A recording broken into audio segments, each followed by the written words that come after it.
Come here.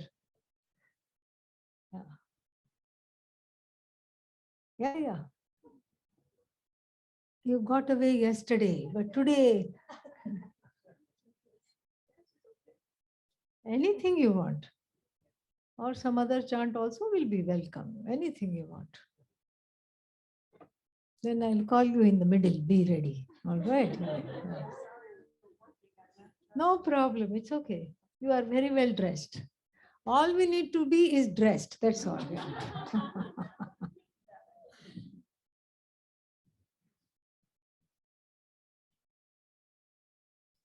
Tumi bhajare mana, tumi japare mana.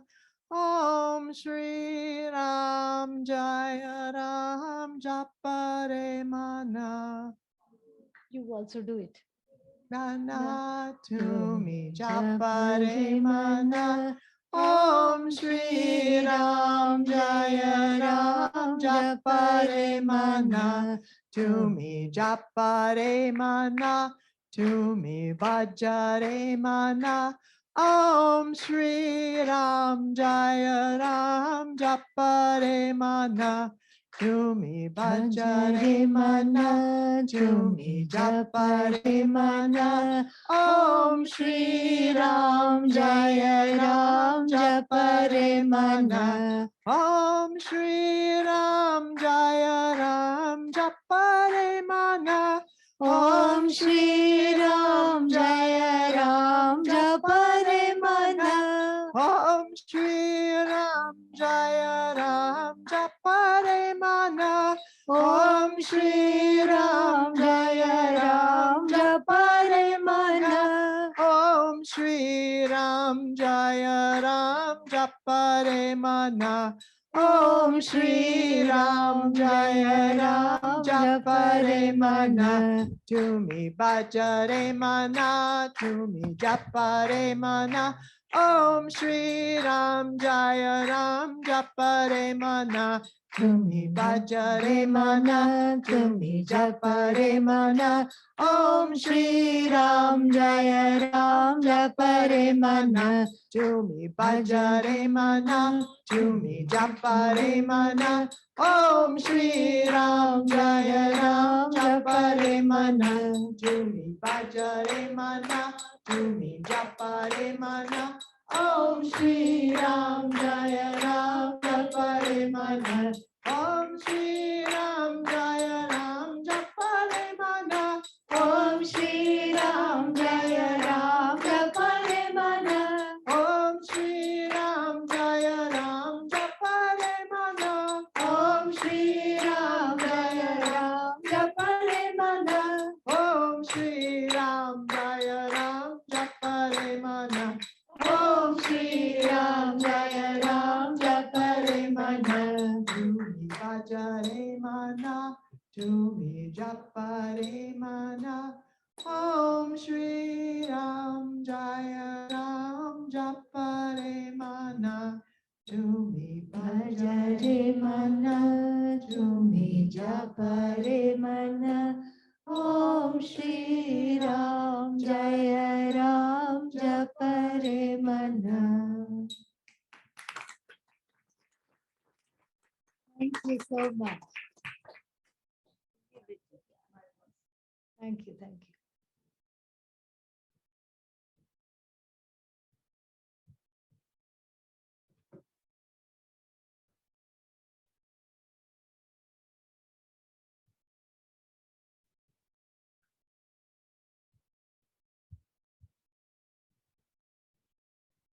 Namam, Swamiji. Om. My question is about the guru. Ideally, hopefully all of us can be blessed with a personal or a guru, but in reality, sometimes we struggle to find some wisdom in the persons around us. So sometimes I think like how far can we go? How much can we do to find a guru Or in these times, like you said before, the gurus are all over the place. We can find a guru online or Yeah, somebody, that's right. You can do that. Yeah. or find Yeah. inspiration on people around us that sometimes they talk to us and seems like it's a light of knowledge that comes from Uh-huh. them as Yeah. well. Yeah. So let me tell you a little story. Adi Shankara. You know who Adi Shankara is? Everybody knows? Yeah. Yeah. Where? Where? Ah, right there. Yes. Adi Shankara, one of the greatest jnanis of all times, and a link to our tradition, an earliest link that we can find. He went from Kerala, which is in the southernmost tip of India. He walked all the way, about 7 or 8 states up, in a time of wild animals looking for lunch and dinner. And as a young boy of 8 years old, he traveled from Kerala all the way to Madhya Pradesh to find his guru before he found his guru.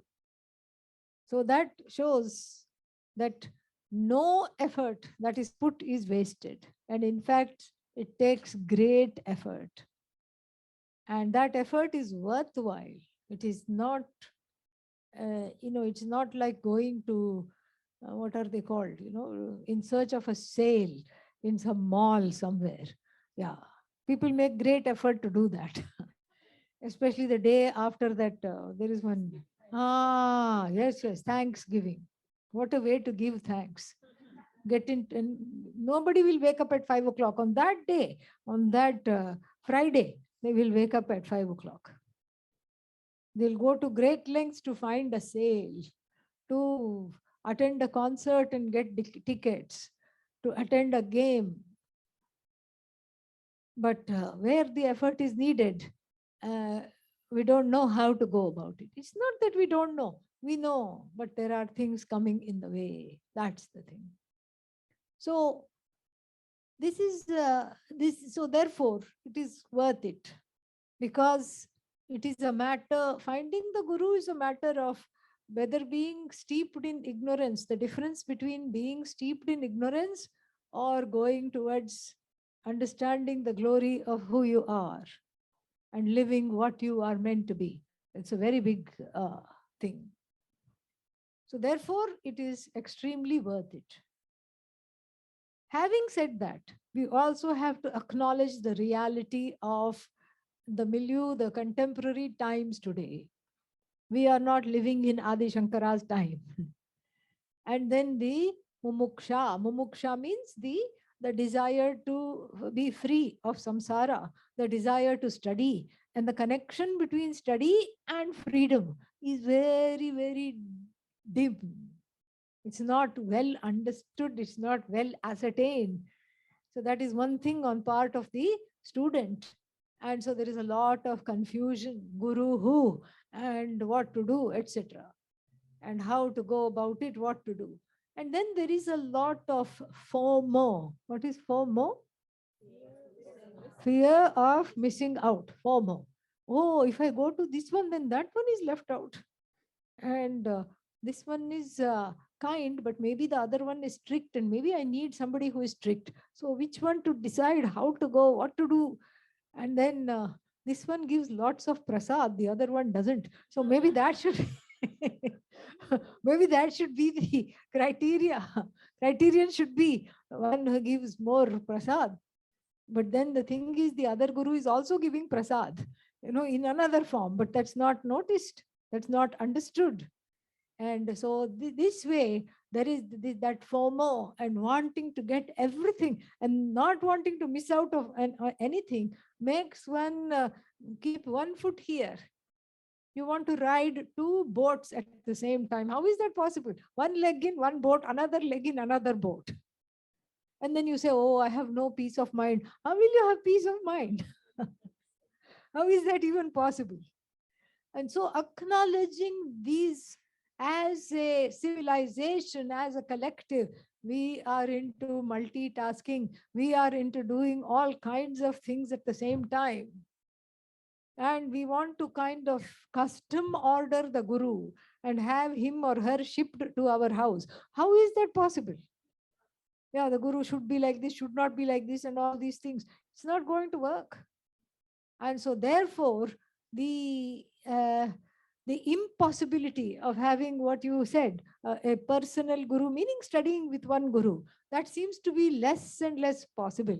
Not because the gurus are not there, not because the gurus are not willing to teach, but because one lacks the focus, one lacks the determination. At any given time, there is just too many things competing in the heart, in the mind. And for such a person, even if you sit in front of the Guru will not feel like teaching. The Guru will say, "You look very busy, please carry on." Oh, thank you, thank you, thank you. Can I go? Yes, okay, go. There is no inner space where to put the knowledge. And so, for these reasons, it is nice to have a Guru buffet. Yes, you have a Guru buffet. Guru a nice dish. Guru B, appetizer.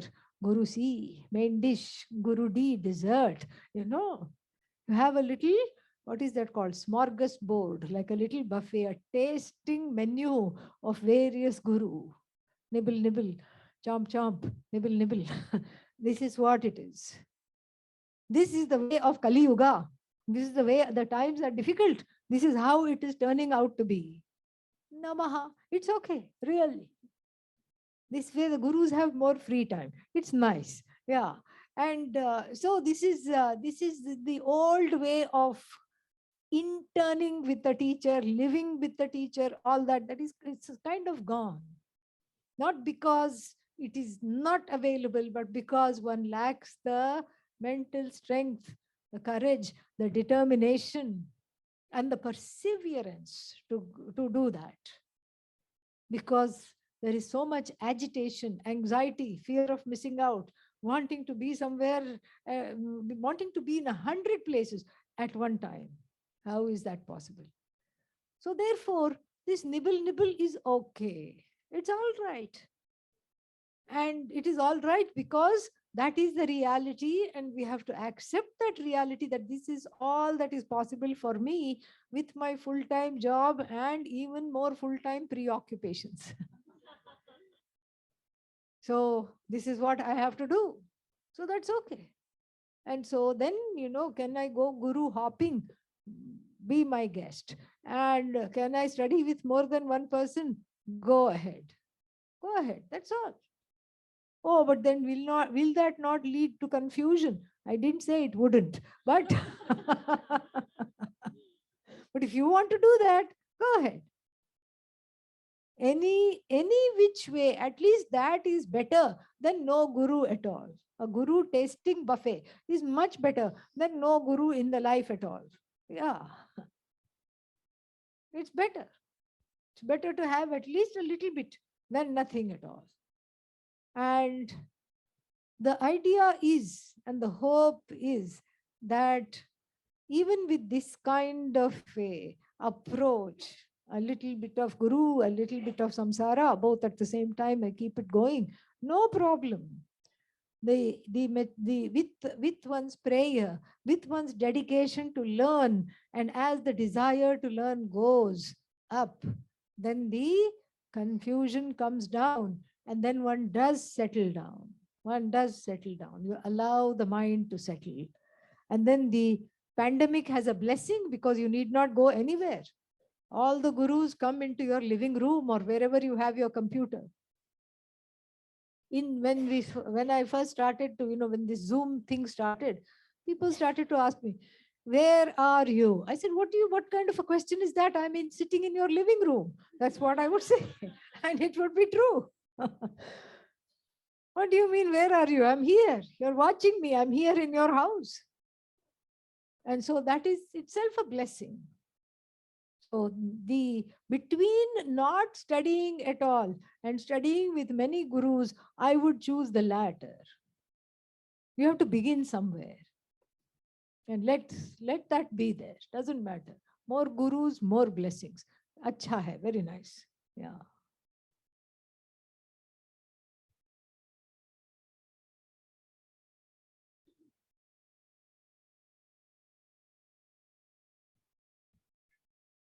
open? Okay. Swamiji, I don't have a question, but I want to tell you how it works to be with you on me. And this is in your presence, my heart opens, all the layers slowly, slowly going away, or, just becoming more visible to me so that I can realize what kind of obstacles in there. And this is so wonderful to have to be around you. And I feel so blessed. And this is such a grace. And to me, this is what you represent is the Shastras in person, you the Upanishads, the Vedas in person. And this works so beautifully. And I want to thank you for this. And you are the real guru. You take the darkness away.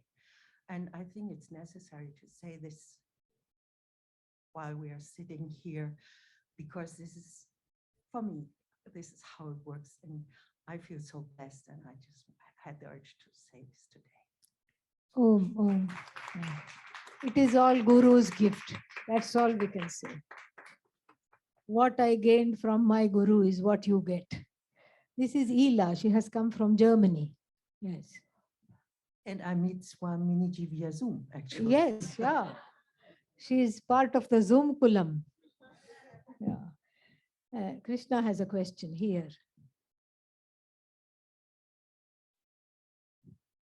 Shambhavi, is Shakti online? Find out.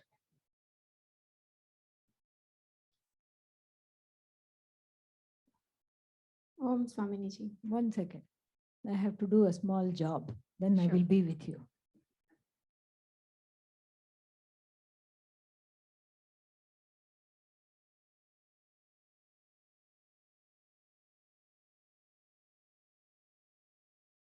No? Okay. Tomorrow then. All right. Go ahead. Om Swaminiji. I have a specific question. Let's say one has been exposed to some kind of trauma, mental, physical, emotional trauma in Yes. this lifetime. Yes. And one has the awareness that this trauma is manifesting as fear and anxiety in situations later on. But just having that awareness is not enough. How does Yes. one get over, and these cycles keep repeating again and again? Yes. How does one get free from these cycles? That's a very important question and a very something which is very poignant for self-knowledge. Because the experience of trauma keeps one locked up. One is not able to be whole. And as you very well articulated this, it comes in cycles. This is what it is. So we have to address it on many, many levels. On the level of the body, because the body holds memories of that trauma. So on the level of the body, it has to be released, and yoga is a very good way. Because yoga teaches self-love.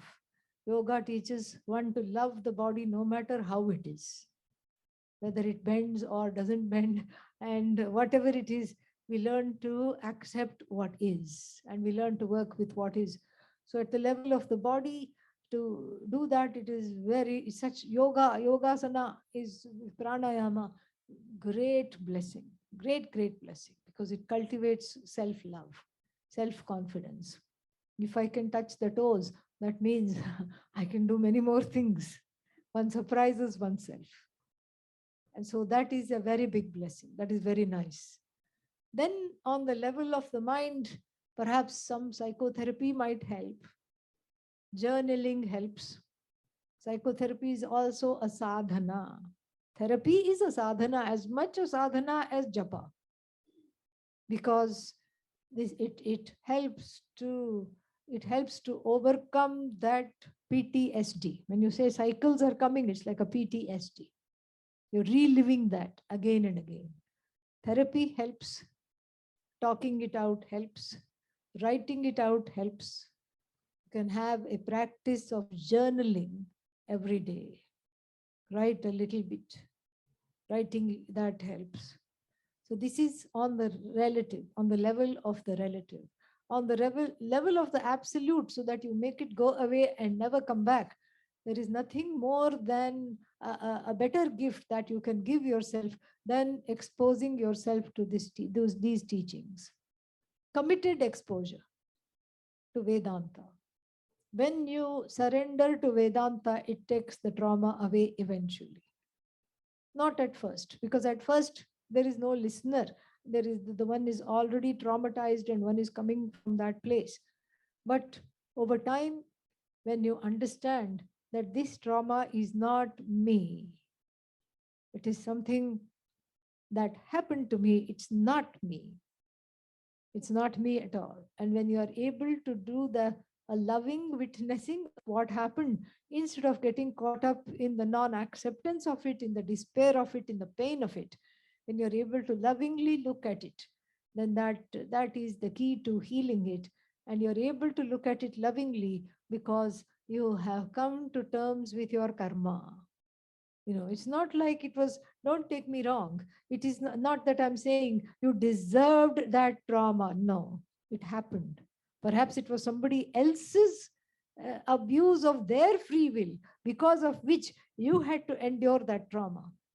But still, coming to terms with it, with one's own parentage, with one's own background, with one's own childhood, coming to terms with it is a very big gift that one can give oneself. Coming to terms with it, meaning seeing it as not just a present of Ishvara, but seeing it as the presence of Ishvara. That is what it is. You Ishvaraize your background. And this is what it means in the Taittiriya Upanishad when it says, Matrudevo Bhava, Pitrudevo Bhava. That's what it says. It doesn't mean look upon your mother as God. Mother is not God. Look upon your father as God. Father certainly did not behave like God. This is what one would think. How to look upon this mother and father as God? That's not what it says. It says, may you be the one unto whom the mother is a manifestation of God. That's a very different meaning and a very different level of inner maturity. This is just amazing. What does it mean? Be the one unto whom the mother is a manifestation of God. That means I have come to terms, I have seen the mother. I'm learning to see the mother for what she is. I'm learning to see the mother father for what he is or was. And I have accepted this is how he is, this is how he was, this is how she is, this is how she was in my perception. This is how they were. And I give them the freedom to be what they were, what they are. And then when I look at it that way, I can see that this is what happened, and I make peace with it as Ishvara, because it is not happening now. And now I'm an adult and I'm able to protect myself. I'm able to not be affected. At that time, I was a child. And to the child that is still hurting, I'm able to be that adult. I'm able to reparent that child myself. That is what it takes. So it takes the knowledge, and along with that knowledge, you also have to have you also have to have this this inner work.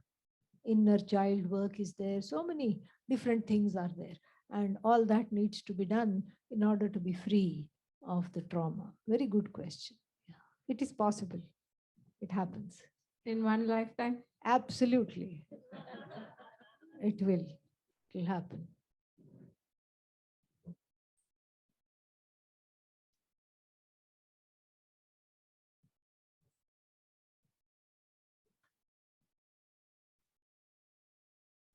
Swaminiji, Om.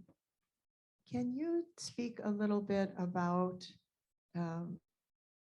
how to balance and keep the spiritual path as the primary path while still keeping abreast of what is occurring in the world and being part of and helping the world. I noticed you're very relevant in all of your, you're able to tell us so many fun stories and that, but they're relevant. So it's obvious that you are not just like in the Himalayas and have no access to either television or whatever it is, wherever you get your information about current times. So you're relevant. So to remain relevant with the times and helpful in the world while still trying to focus on a spiritual path, I find that challenging. I don't know Yeah, how it to is do it. challenging. It's not easy. It's not easy because uh, when we take the unreal to be real, then the unreal becomes real. That's what happens. And the real goes away. The real threatens to really go away. And that's what is the challenge. How there is a story, very beautiful story of a king in the Upanishad. His name was Janaka, not Sita's father, but another Janaka. And then in fact he was so enlightened while being the king. That's the story in the Brihadaranyaka Upanishad, that other sages in living in the forest would send their brahmacharis, they would send their disciples to this king to stay with him and learn and study how to do exactly what you just said. So one such brahmachari comes and the king hands him two lamps to hold, and they are full of oil, brimming with oil. And then he's holding the lamps, and very careful young man, careful young boy. And he's told, do not spill even one single drop of oil. And then go have a tour of the palace. I'm sending a guide with you. Huge palace, many floors, many, many rooms. And then the brahmachari is very pleased because he comes back from the tour and not a single oil has spilled. His focus is so good. He's very happy. He thinks the king will really shower him with congratulations and blessings. He's so happy. And then before he can say to the king, look, Maharaj, I have brought these lamps, not a single drop has spilled. The king surprises him and says, please describe the frescoes in room 364. What are the frescoes made up of? Which Puranas do they illustrate? What are the primary colors and what are the secondary colors? And how many women figurines and how many men figurines? And for that matter, how many animals are there in the ceilings and the walls? And the brahmachari says, what? I didn't look. I was so busy not trying not to spill a drop. The king said, you have failed. Go do this again. And this time, don't think room number 364 will come in the exam. Yeah. Another room may come in the exam. And so this is the challenge, isn't it? So that's how it is. See, the more one is established in the knowledge, the more one is established in the reality of who you are, then everything else becomes fun. Yeah, it becomes fun. You look around you and everything and everybody is hilarious. It's just fun. You can just laugh. Yeah. We can laugh first of all at ourselves. Look at how seriously we are taking this quest, as though our life and death depends on it. And here I am talking, and here you are listening. Isn't that funny? Yes, it's very funny. Day after day, we come. And it's very funny when we look at it like this. And then after this retreat is finished, then we go back to our own worlds as though nothing happened. That is funnier still. And so you see, when we are able to laugh at ourselves and laugh at the predicament and laugh at the situation, then we are one step closer to accomplishing what you just want to accomplish. So first of all, don't take anything too seriously. Yes, seriously means you have to take it seriously enough. There is, we can't have neglect in the duties. We cannot have procrastination. We cannot have sloppiness. No, their care must be taken.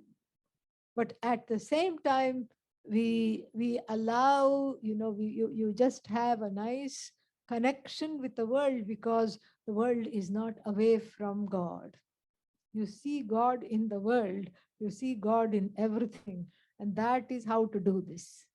So that is the way to do this. You see, you Ishwarize the universe. Is that a word? Yes. Yes, it's an Ishwarific word. It's a wonderful word. And so you Ishwarize the universe. You see beyond the little squabbles and the tensions and the fears and the anxieties. When you see beyond, you see that there is an intelligence, there is a law, there is something that preponderates. You be one with that, and then everything is fun. So when the shoulders get tensed and when the fists are clenched, then that means you're not having fun. You have to take the time, you have to give yourself a little memory, it's like a reminder. Because sometimes what happens is that there is the Buddhists have their little bell, they keep ringing the bell. The bell is an invitation to come back to yourself. Although they will not say that, they will not say self, but I'm just saying that the bell is an invitation to return back to the present. Present is oneself. So like that, you have to have some bell. You're carrying a cell phone, you know, put some random alarms on it, random times. And then whenever it rings, just say, it is me time. It is Bhagavan time. Slow down, unclench the jaws, unclench the fists, unclench the face, unclench everything else that's been clenched. Take some deep breaths. They are free. Okay, we don't have to pay for breathing yet. Okay, in this universe. So breathe, enjoy just being. And then after that, you even forgotten what you were so mad about. You just forget. It's nice. This is how to cultivate. Slowly, slowly, shanai shanaihi, slowly, slowly, with practice, this becomes the reality. This becomes the way of life. Then you're able to enjoy the palace and focus on not spilling the oil from the lamps. Good luck. My prayers are with you.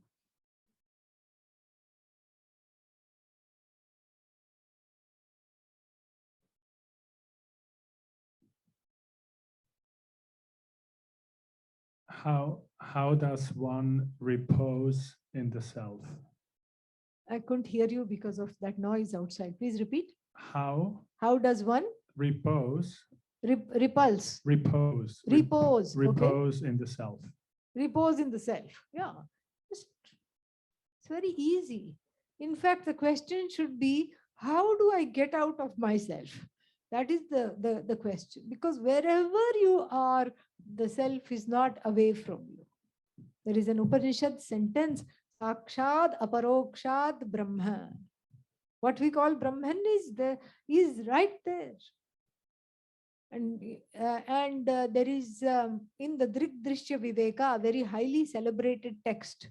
There is a sentence, Yatra Yatra Mano Yati, Tatra Tatra Samadhayah. You get to the place of wherever the mind goes, immediately there is Samadhi. Samadhi means the subject object fusion takes place. There is no difference between the subject and the object. The subject object differences are no longer there. The object resolves into the subject, and that all that there is the subject. There is no, and then you can't call it a subject, because the word subject itself is subject to a relationship with the object. All that is there is you in repose, as you said. So this is the way to do that is to really take the time, because we don't take the time. We are always running. Even if you are sitting still, the mind is running everywhere. The phone is running ahead of you. And everybody says, if I don't look at my messages right now, later on there'll be 100 messages. Let them be. No. How can I allow it to be 100 messages? When will I respond to all of them? Don't respond. Then people will stop sending me messages. Let them. Yeah. Let them stop. It's okay. Not the end of it. Let them stop. And so this is the people sending the messages also, they are also acting out of habit. And what is the habit? They find you to be available all the time. That's why they send message, because I know that this one will be there for me, and I will get a response. It's not their fault. We have trained them to send messages so that because we have been responding, that's why they send. And here we have to look at what is that filling up. What is it that's filling up? When all these messages come, updates from, what is that called? No, WhatsApp is this, Facebook. Yeah, I was going to say book of the face, but no, Facebook. Updates come. Then it is filling a need. It is filling a void. That's why I have become avoidant of the self, really, which fills up everything. I'm just avoidant. I have got an avoidant personality because I want to be distracted, and these messages are fulfilling the purpose of the distraction. And I want to feel needed. The messages are filling the purpose of feeling needed. Oh, 50 people want me just now. Look, how nice. How nice for whom? Not for them, because you are encouraging a codependency, and not for you because your sadhana is being disrupted. So therefore, we begin by letting go of things that are extraneous. Just avoiding, not even avoiding, letting things drop. I won't say dropping them, but letting it drop. It's like how to take candy from the hands of a baby. If you try to pull it, it will hold on. No, mine. You give it a teddy bear, something bigger, in its mind better. And then the candy drops and it will hold out its little chubby hands to take the teddy bear. Then you want the teddy bear, you want to put it in the wash. Then you give your phone. Then you'll hold on to the phone. That you'll never get back, okay? But that's not that's not the point of this talk.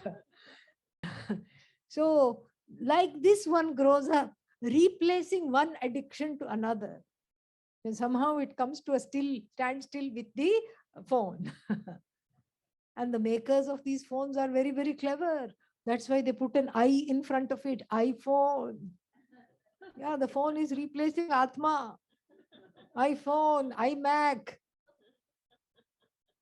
And if it's iPod, iTunes, and iPad.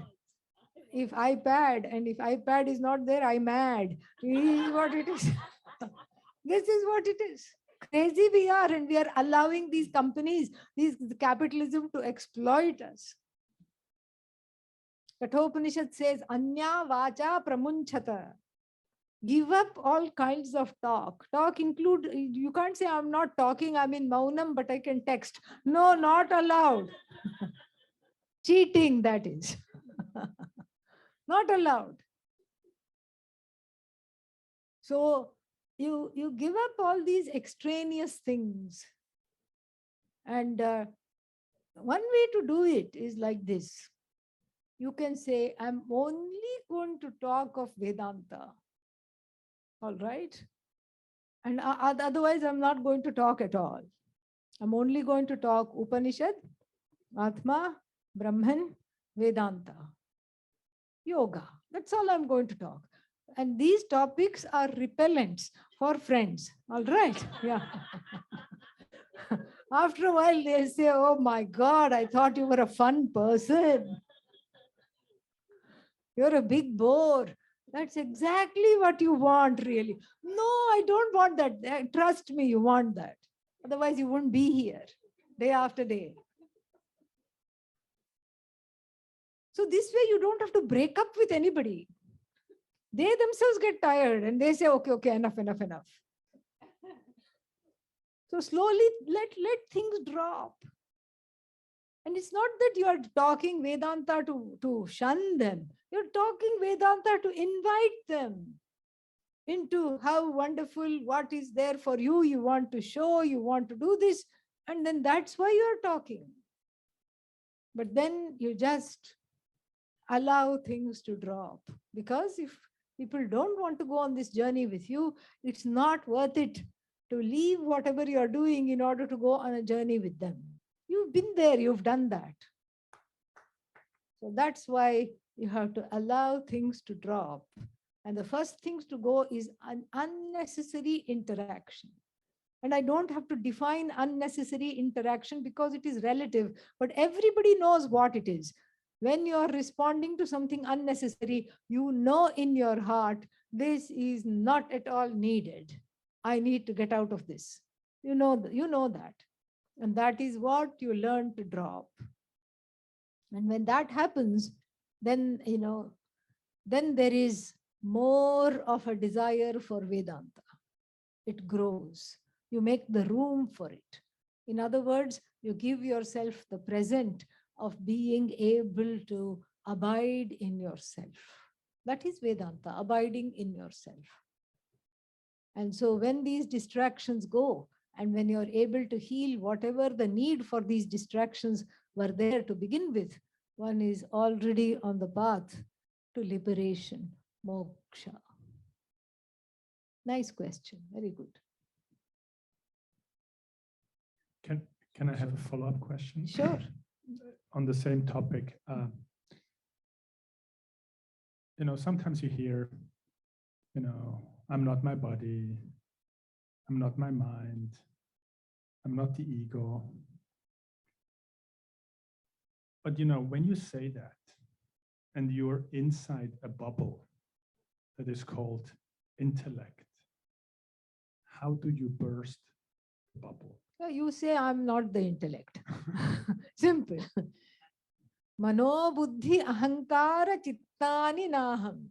Buddhi is intellect. Buddhi also I am not. Chitta, emotions, I am not.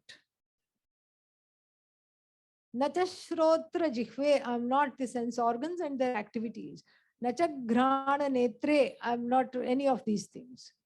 You had some more, you want to talk some more, talk. Yeah. I was just saying, but then the intellect talks to the intellect. I'm still inside the bubble. No, you're not, because you're using the intellect as a pole vault. You know what a pole vault is? It's a game where you have to do this high jump, and the person, the sports person, runs with a long pole, and you use the pole to go over that rope, correct? And then what happens to the pole? It drops. Yeah, you don't carry the pole on the other side. That is exactly where you're using the mind to get there, but then the intellect is not what is saying all these things. You get to the place of being the sakshi, the observer, and that observer, so the intellect may be there in the sense of a receptacle, a place where this knowledge happens, but it is not the agent of the knowledge. That is exactly where you want it. Just like the pole vault. You use it, but then you go beyond it. You don't have the need for it anymore. Because the last line we shouldn't forget. Chidananda Rupaha Shivoham Shivoham. I am that which is in the form of Chit, Ananda, Sat, Shiva, auspicious. I'm free of Punya, Papa. I'm free of regret, guilt, hurt. I'm that. I'm free of any kind of accrual of karma. I'm free of karma. This is why I am Shiva.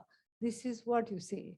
That oneness is expressed. And in that oneness, all these other things, there is no place. The recognition is there because of the buddhi. It's because I shouldn't even say because of the buddhi.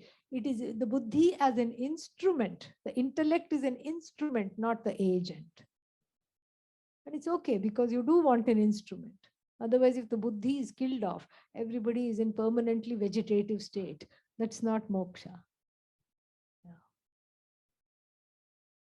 Come, you can sing one bhajan and then ask a question.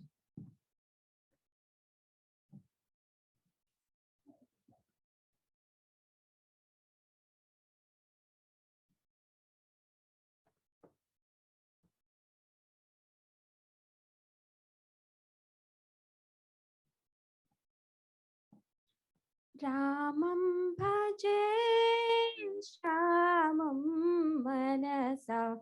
Ramam bhaje shyamam vachasa.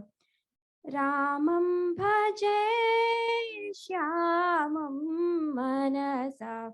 Ramam bhaje shyamam vachasa.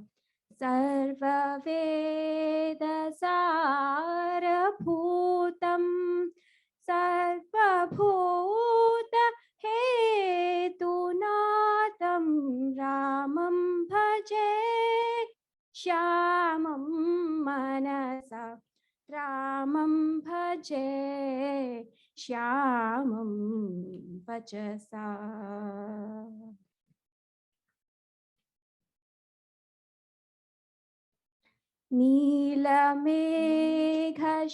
नीलमेघश्यामलं नित्यकर्मचारिणं नीलमेघश्यामलं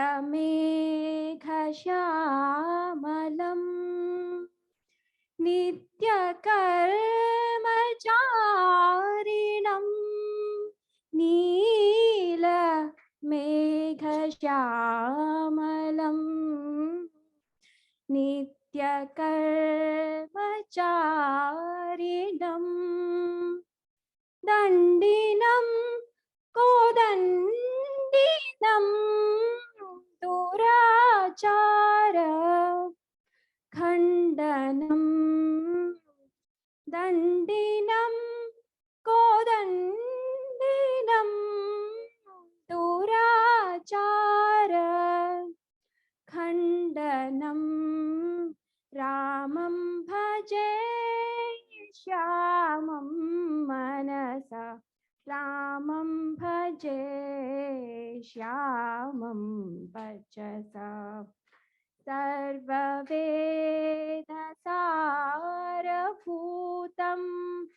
सर्वभूतहेतुनाथं रामं भजे श्यामं मनसा रामं भजे श्यामं वचसा श्यामं वचसा श्यामं वचसा श्यामं वचसा. Wonderful. Swami Dayananda ji's composition. Wow. Where did you learn this? Music teacher. Very nice. Wonderful. Yes, ask the question. Why did you give the mic away?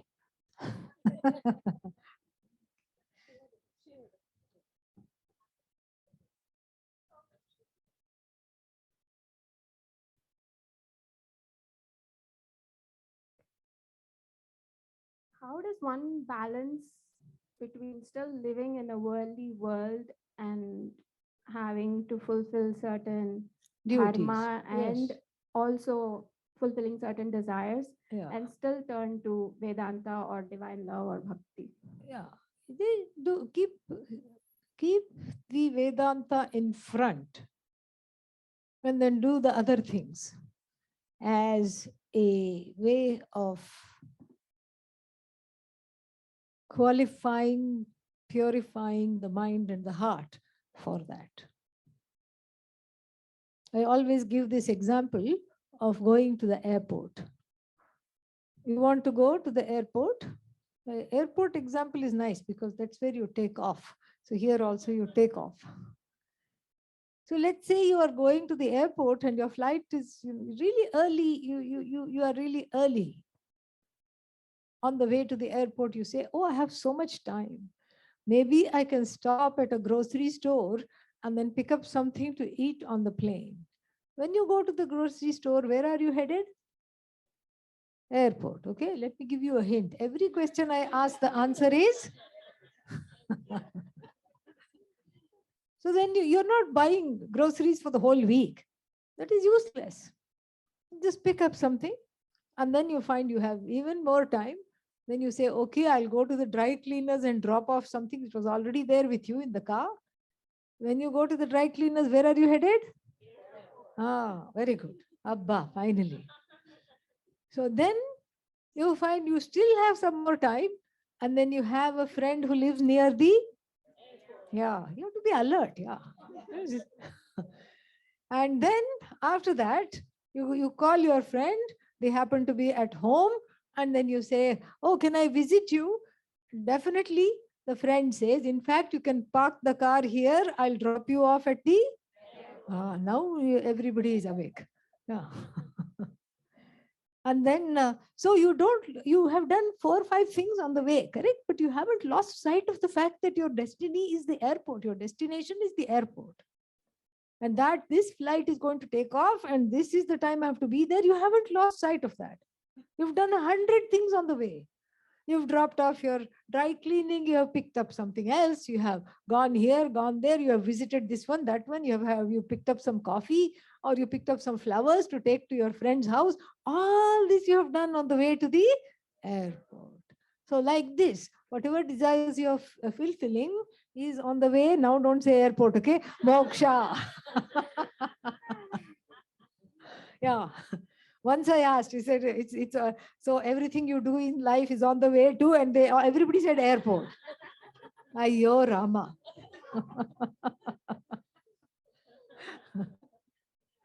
so, so this is all on the way to moksha, freedom, liberation, Vedanta, Upanishads.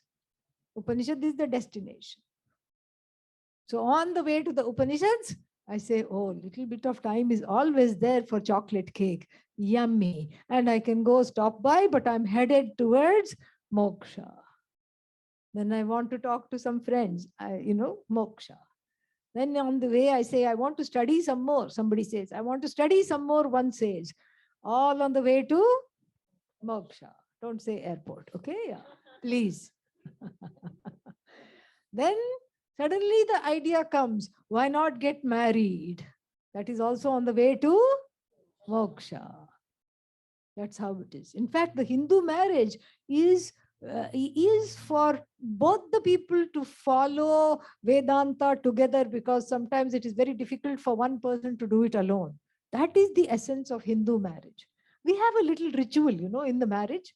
Suddenly the groom says, I'm going off to Varanasi, Kashi. Varanasi is a place not for everybody. It's only for the place where Sanskrit is taught 24/7 and Vedanta 365. Okay. And so this is the place where you attend pujas and where you just study. This is the place called Kashi, Varanasi.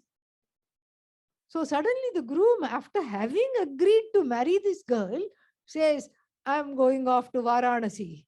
And the parents of the bride bribe him, with a watch. This is what I saw when I was young, with some set of clothes, and say, come back. But they're not saying come back. They don't say come back. This I didn't understand until I studied Sanskrit. As a young girl, I said, what a stupid ritual. This fellow is going off and the parents of the bride are calling him back to marry the daughter. No, it is actually a very profound ritual. He faces north because Kashi is in the north. North signifies freedom from a notion of bondage. So he faces north and he's walking towards north.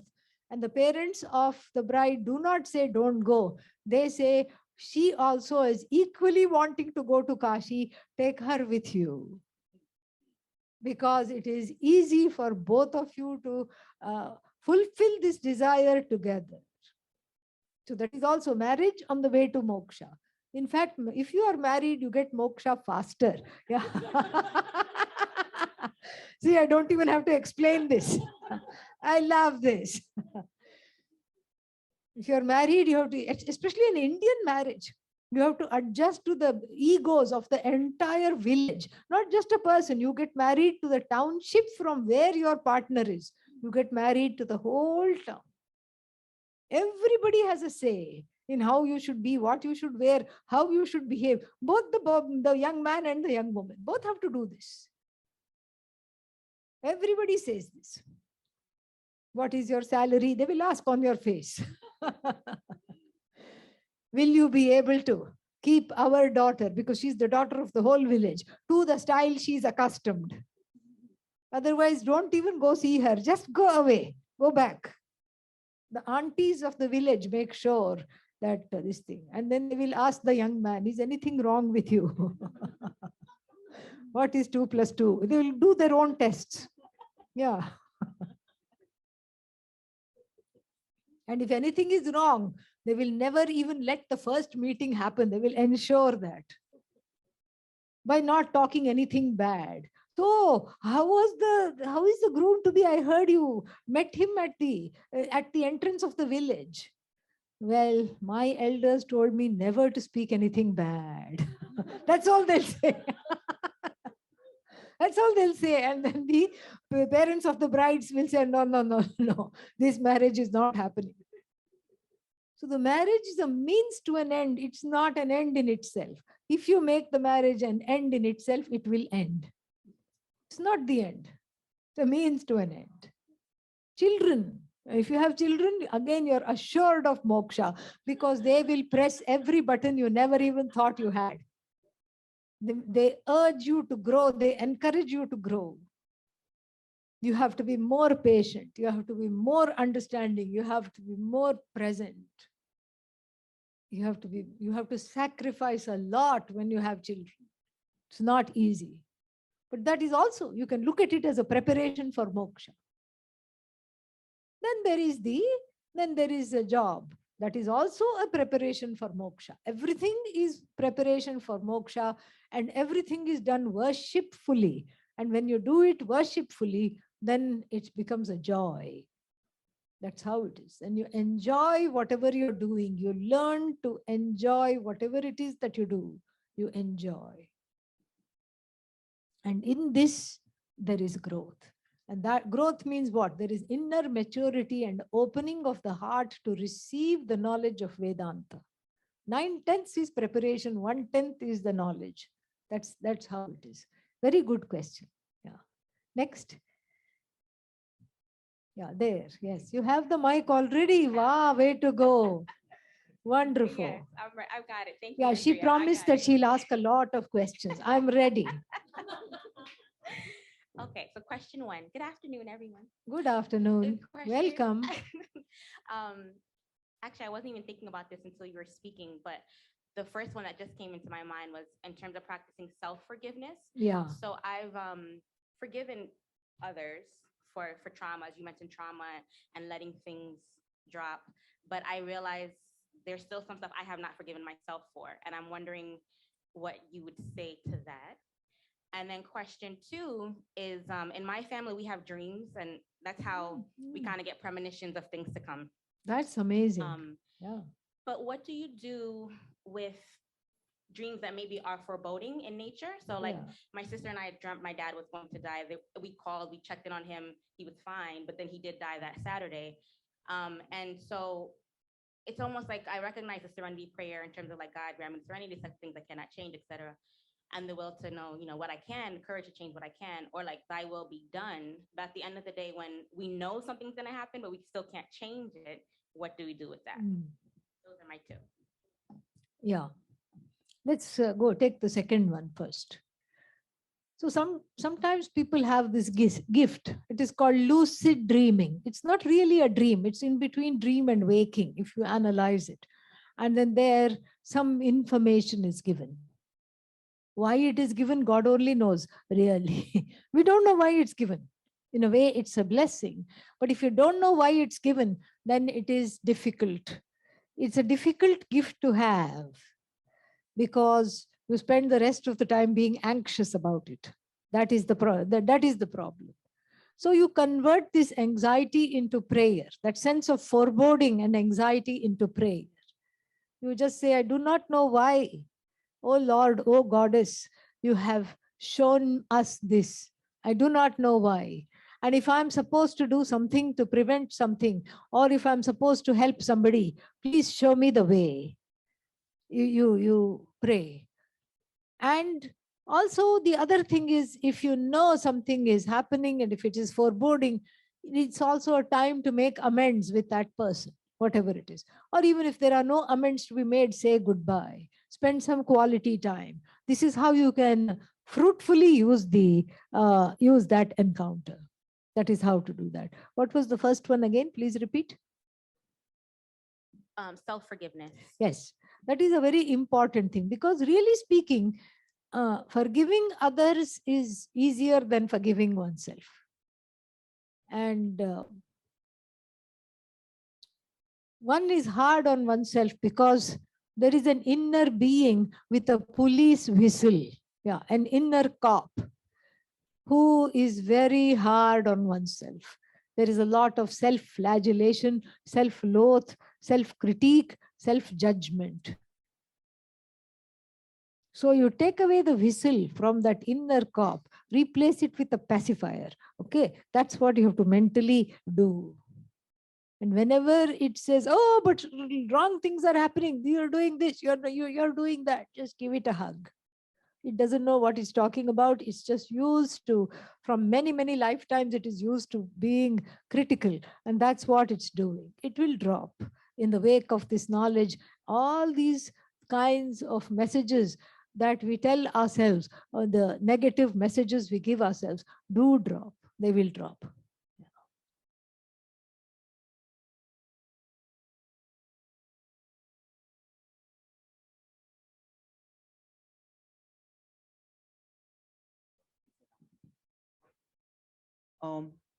I'm hoping you can help me understand the relationship and definition of samskara and vasana.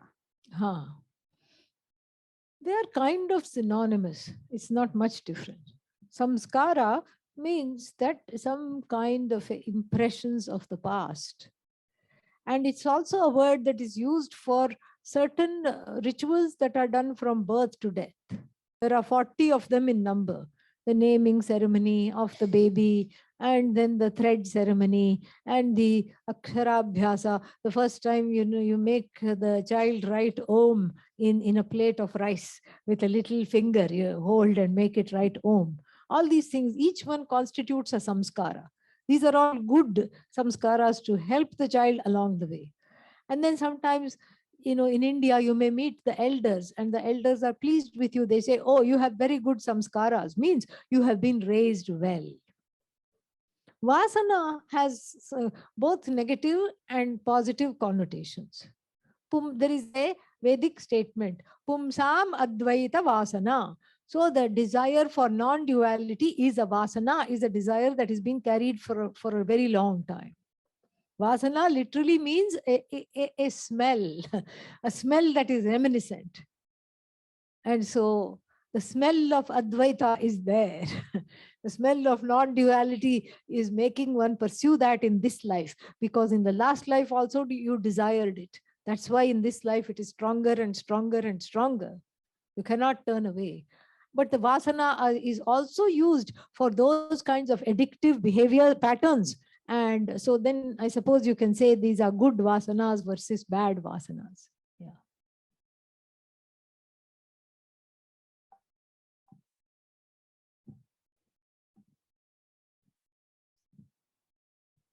My question is on the self, and you might probably already talk about this morning. If the self, the Atman, is already complete, Satchitananda, and we are that self, what is the purpose of this separation, or why it did happen at the beginning? Like, I know Vedanta said it's ignorance, karma, desire. Yeah. Others said it's just the separation with God because of the sin. The self is perfect already. Yeah. One is not separated from God. No. But the perceived separation Perception is there. The perception of What- alienation is there. It's a misperception. Just like in the dark, in twilight, when you're going even on the ashram grounds, you may say, oh, there is a suspicious looking man standing there. Yesterday evening also when I passed, he was standing there like that. Today evening also I passed, he's standing there like that. Then you call a friend, I think he's just talking me. He's standing there like that every time I walk by. Then thank God we have cell phones, because behind the cell phone, what is there? Flashlight. Ah. Then you shine the light, it's a tree stump. This is a misperception. There's nobody standing there. There's nobody wanting to attack. It is a misperception. So similarly, I'm separated from God is a similar misperception. And when we buy into the misperception, it keeps on burgeoning.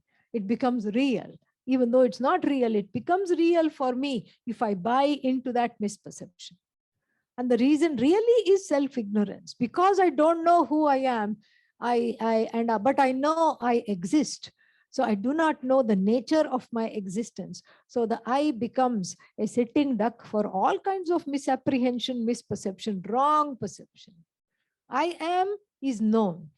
Satchidananda unknown. So therefore I am an idiot. I am useless. I am helpless. I am donkey. All these things come. That and whatever fill in the blanks, I am a loser. All this is a product of the cultural milieu plus one's own conditioning in the family, etc., etc. So cultural milieu means what? You see everybody running the rat race, going to work, coming back, climbing the social ladder of money, fame, prestige, upper mobility, all these things. And you don't have any desire to do that. So instead of being at peace with that, what do? You say, oh, I must be wrong. What's wrong with me? That is the misperception. That has to be corrected.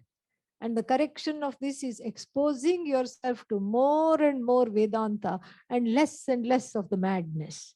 That's the only way. Yeah. Good question. Very good question.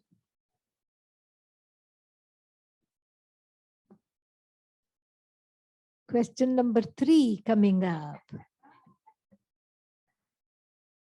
Hello again. So I was thinking about the law of attraction and the secret. I'm sure many people have heard about the secret and law of attraction, and how you're supposed to do like vision boards and like a manifestation list, visualization, etc. Yeah. Right? Yeah. But I guess my question is around this idea of also having non-attachment to things, but then at the same time, like I want a husband, so I should draw a husband, put magazine images together of the perfect man that I want, right? Okay. But that sounds very interesting. I want to see it. But Okay. at the same time, maybe that's not the will. That's not the will of God, you're saying? I don't know. I'm saying, I guess in general, this idea of like, there's letting one push go to push, like, for to visualize what you want, but then you're all supposed to let go and have non-attachment. Yes. I don't get that. Yeah, that is terribly contradictory, isn't it? Yes. This law of attraction business is best understood as a prayer. Then it makes sense. It's not that you are doing the manifesting. The desire is already there and you're putting it together. You're cutting the face from one magazine, the body from another magazine, the legs from another magazine, and also inside the head you're writing must be of sattvic nature, must be interested in at least accompanying me to 2 Vedanta retreats in a year. Minimum qualification for husband material. And all these things you're writing down make sure you write that down in the head area. Okay. Yeah, I like this. This is very, very nice. And then you're doing that, and then you see it as a prayer. You don't see it as you as the agent who is manifesting, because you're not. Clearly, you're not. So you see it as Bhagavan manifesting for me, and I'm just a helper of Bhagavan. I'm helping Bhagavan out by saying, can you please include a few things here? Yeah. Please make him into a decent person, okay? Yeah. You're just saying, I really want this, oh Lord, please help me here. Nothing wrong in being clear, in being candid. I love that. It's just wonderful. And you be candid, you be clear, and then how do you let go? We have a word for letting go. After you ask whatever you want, after you put this ideal man on the altar, then you say swaha. Can you say swaha? Aha. Swaha means burn up that desire. Now it is in your hands. I am going to stop thinking of it. I let go. Swaha. You say that. Inside you may be holding on. It's okay. But at least at least you have said that. That's important to say. Inside you may saying, oh, please, please, please, let it happen, let it happen, let it happen. But at least you have said that. You have come one step closer to letting go. Next day also you say swaha, swaha. This is what we do in the fire ritual. When we have a homa, a fire ritual, Indraya swaha, Indraya idan namama. This is not for me, this is for Indra. As though Indra is waiting for a cup of ghee to, yeah. Think about the cholesterol. Yeah. Indra is not waiting for a cup of ghee, but I'm saying this is for Indra, not me, not for me, not for me. This is an exercise in letting that desire go free. When you let the desire go free, it's a strange paradox. I've never understood it. And is it fair? Not at all. Whatever you want comes when you do not want it any longer. Go figure. Yeah. This is what it is. Very strange, but that's exactly how it is. You give up the desire completely. Here you cannot pretend, unfortunately. That would have been nice to say, okay, I have given up the desire for the ideal man. It would be nice to say that and not mean that. But no, you have to mean that. You have to say, not just say that, but mean that. And then the desire happens. That's what it takes. It takes to let go in order for it to be to fructify. That's how it is. Good luck. Let me know how it's going. I can hardly wait. So proud of you. Yes, very, very happy. Okay, in this context, I'd like you to elaborate a little bit about I'm not the doer. Yeah, I'm not the doer. Yeah. Doer is me, but I am not the doer. Doing is happening because of me, but I am not the agent of action. I cannot be the agent of action because as soon as I embrace this identity, misery ensues immediately. If you want to be instantly depressed, like instant coffee, if you want a recipe for instant depression, say, I have done this, I am doing this, I'm going to do that, I have done this. Instant depression. Oh, I do so much, nobody gives anything back. Already depressed. I did so much and still nothing happened. I could not manifest this. Depression, sorrow, confusion, anger, resentment are all at the root of this misapprehended agency, because you are really not an agent. The truth of you is that you are actionless Atma. AA. Yeah, new meaning of AA. Yeah, actionless Atma. That is what it is, because we are addicted to action. This is what you have to repeat. I am actionless Atma. I am that which doesn't do anything and which is not done in by other people's doing either. Both are equally important. I am not the doer. I am not done in by other people's doings. I'm free of guilt. Guilt means, guilt is another offshoot of depression. Kimaham sadhu na karavam. What does it mean? Why did I do the wrong thing? This is what it means. Translation with the notations. Okay, yeah. Kimaham papamakaram iti. Why did I do the wrong thing? Why didn't I do the right thing? This becomes the regret.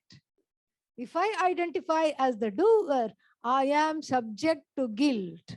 If you want guilt in your life, identify as a doer. If I want to be hurt, hurt is nothing but the identification of oneself as being done in by other people's doings. Their omissions and commissions I cannot live with. That is hurt. My own omissions and commissions I cannot live with. That is guilt. So therefore, you give up the do worship entirely. How to give up the do worship? You say Bhagavan is the doer. You drag in Bhagavan as the proxy doer. Say, I am just an instrument. Even in the Bible, it says that. Everywhere it says that. Make me an instrument of your will. That is really the way to go. Make me an instrument. And then the doing becomes much less simple, much more simple. And the doing doesn't become your undoing. That is how we like it.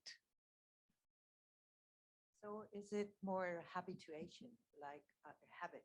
I mean, I make this. a It's not habit, just a I'm not- habit. Yeah, I'm- it is a habit, correct. But then behind the habit is also ignorance. Both have to be attacked. Oh, okay. Yeah. But then I'm a little bit more open to what's happening. If I have the prayer or the habit of not being the doer. So my Yes. ego is not so much Caught involved. up. Yes. Yeah. Yes. That's a very good point. Yeah. Then I'm opening myself up to let me be open to what is, rather than be overshadowed all the time by what I want it to be.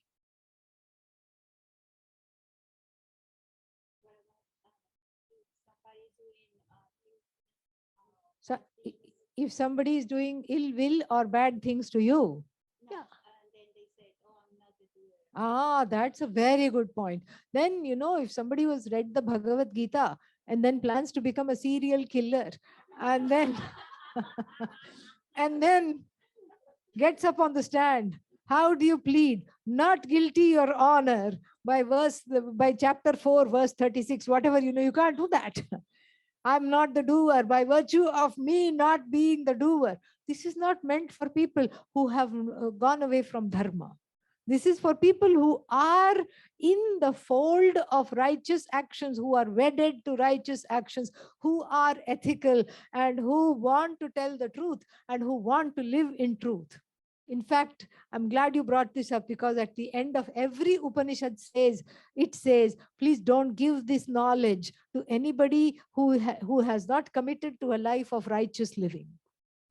Otherwise, disaster will ensue. Everybody will say, I'm not the doer. Yeah.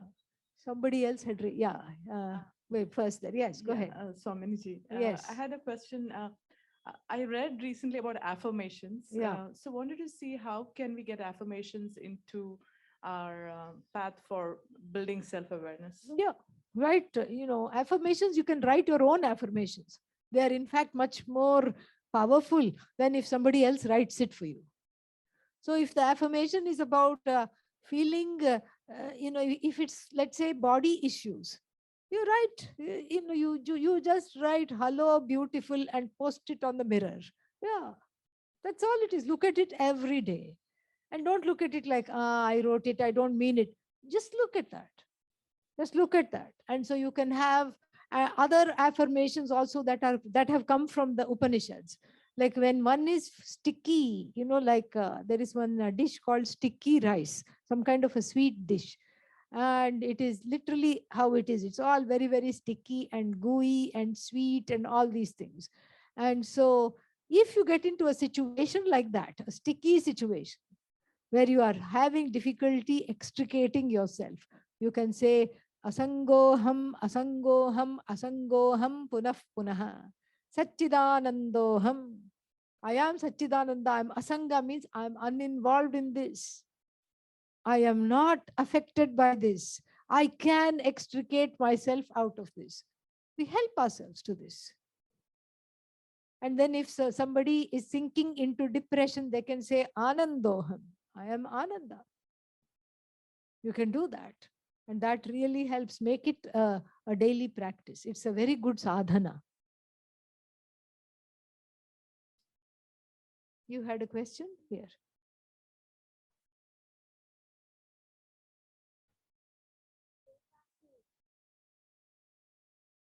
Going back to the previous question, let's say someone has fallen off the righteous path. Yeah. Isn't that person who is most in need of this knowledge so that they can get back on the right path? No, the knowledge doesn't put you on the right path. You have to be first on the right path in order to have the knowledge. It's like a catch 22. Yeah. And so if they have fallen off, then, there is, you can help them, you can tell them, but if they are not ready, then they have to go some time and maybe Bhagavan will bring them back. You just trust. They are in this need of this knowledge. Yes, maybe much more so than anybody else. But the thing is, until they come back from the wrongdoing, there's no point in teaching them. There's no point in teaching them. It's like having a pickpocket in satsang. Everybody, the pickpocket is very focused. Let's see what they have brought. Okay. Oh, there is a joke in the class. Okay, this is my time to act. This is what the pickpocket is thinking. So the pickpocket should not have pockets in the mind and should not be interested in greenery. All right. And then only they can be taught. Otherwise, the focus is elsewhere.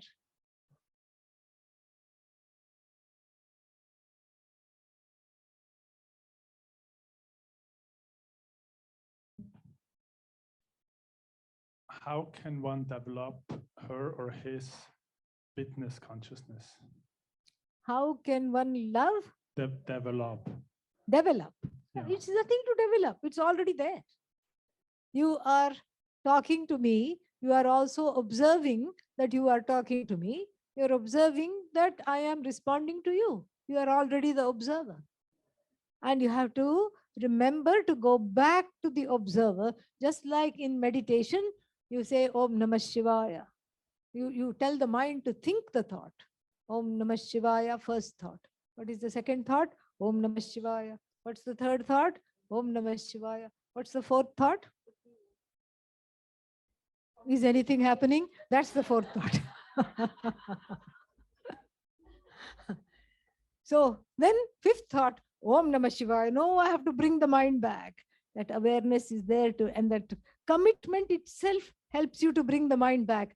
Just like when you have to wake up early for a particular interview or an important job, you have set the alarm to wake you up at 5 o'clock, but you don't even need the alarm. The eyes open a few minutes before 5, before the alarm. Just like that, you condition the mind to say, whenever it goes back, hey, please alert me so that I can bring you back again.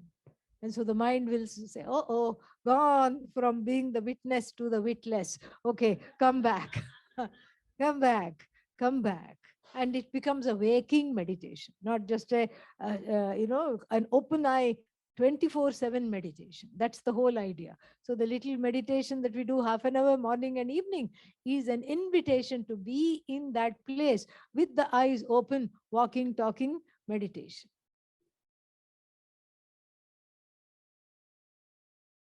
Okay.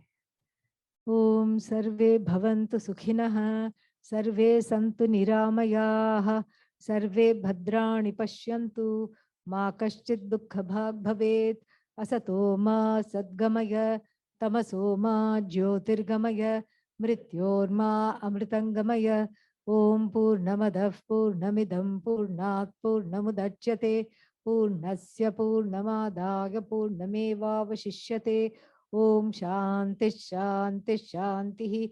Harihi Om Shri Gurubhyo Namaha. Harihi Om. Here is Prasad. Yeah. Give it to everybody here. We want to Om thank Vaishnav. very much Swamini ji Yeah.